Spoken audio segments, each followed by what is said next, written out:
आप जानते हैं संसार में जितने लोग हमसे प्रेम करते हैं सबके प्रेम में कहीं ना कहीं कोई भेद हो सकता है, कोई स्वार्थ हो सकता है, कोई मतलब हो सकता है। लेकिन एक माता पिता का ऐसा प्रेम होता है जिनके प्रेम में कोई स्वार्थ नहीं रहता, कोई मतलब नहीं रहता है, जिनका प्रेम निस्वार्थ होता है अपने संतान के लिए। एक माता पिता ही चाहते हैं कि मेरे बच्चे के साथ हमेशा अच्छा हो गए, निस्वार्थ वो हमसे प्रेम करते हैं। और इस संसार में किसी का भी आप प्रेम देख लो, सबके प्रेम में स्वार्थ स्वार्थ भरा हुआ है, मतलब से सब जुड़े हुए हैं। आज महाराज बड़ा दुख होता है, कहीं कहीं देखने को मिलता है जिन बच्चों के जीवन के लिए माता पिता सर्वस्व न्यौछावर करते हैं, पूरा जीवन लगा देते हैं कि इनका भविष्य बन जाए। जब वही बच्चे बड़े हो जाएं तो बड़े होकर अपने माता पिता से कहते हैं आपने हमारे लिए क्या किया है। उनको लगता है कि शायद हम इतने बड़े ही पैदा हुए थे, माता पिता ने कुछ किया ही नहीं है। जब एक माँ एक बच्चे को जब जन्म देती है, जन्म देने पर एक माँ अपनी सुंदरता का त्याग कर देती है एक संतान को जन्म देने पर। महाराज वही बालक क्या करता है, एक सुंदर पत्नी के आ जाने से उसी माँ बाप का त्याग कर देता है।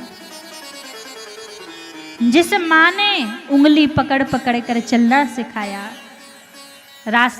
अंत में वृद्धावस्था में वही बालक उंगली से द्वार का रास्ता दिखाते हैं, घर के द्वार का, कि रहना है तो चुपचाप रहो वरना वो रास्ता है निकल जाओ बाहर। हम उनका कर्ज ऐसे ही भूल जाते कि इन्होंने तो कुछ किया ही नहीं हमारे लिए। जितना त्याग एक माँ बाप बच्चे के लिए करते हैं उतना त्याग संसार में कोई नहीं कर सकता। आज हम उन्हीं माता पिता को दुख देते हैं।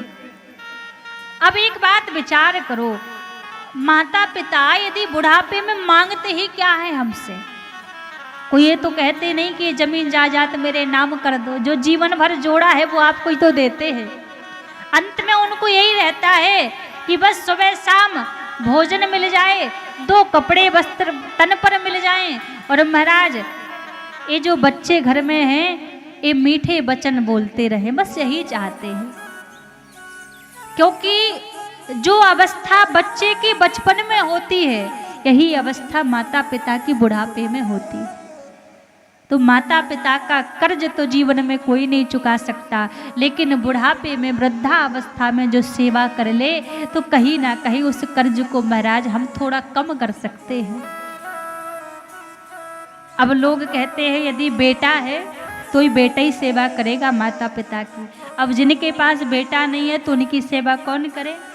तो महाराज ये हमारी व्यासपीठ तो ये भी कहती है, कोई माने अथवा ना माने, यदि बेटा नहीं है आपके पास सेवा करने वाला तो बेटी तो है, बेटी को भी तो आपने जन्म दिया है ना, तो वो बेटी भी तो अपने माता पिता की सेवा कर सकती है। जो ससुराल में जाकर एक माता पिता की वहां सेवा कर रही है तो दूसरे की भी कर सकती है।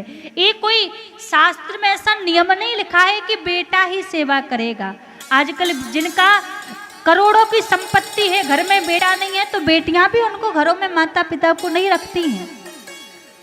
कई कई बेटियों को तो ये दुख रहता है कि रखना चाहती हैं पर ससुराल पक्ष के कारण नहीं रख पाती। तो महाराज उन माता पिता से भी हम निवेदन करेंगे, जैसे आपकी वृद्धावस्था आप चाहते हैं कि हमारे बच्चे हमें संभालें, अब किसी माता पिता के पास बेटा नहीं है, उसके पास बेटी ही है, तो वो उम्मीद किससे करे।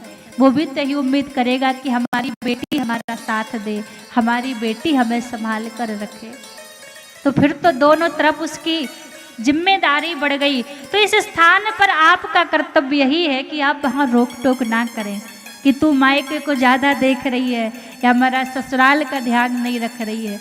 फिर वो तो दोनों जगह का ही ध्यान रखेगी ना, क्योंकि माता पिता का कर्ज तो महाराज सबके ऊपर बराबर है। जीवन में कोई इस कर्ज को नहीं चुका सकता। माँ की तरह स्नेह प्रेम हमसे कोई नहीं कर सकता।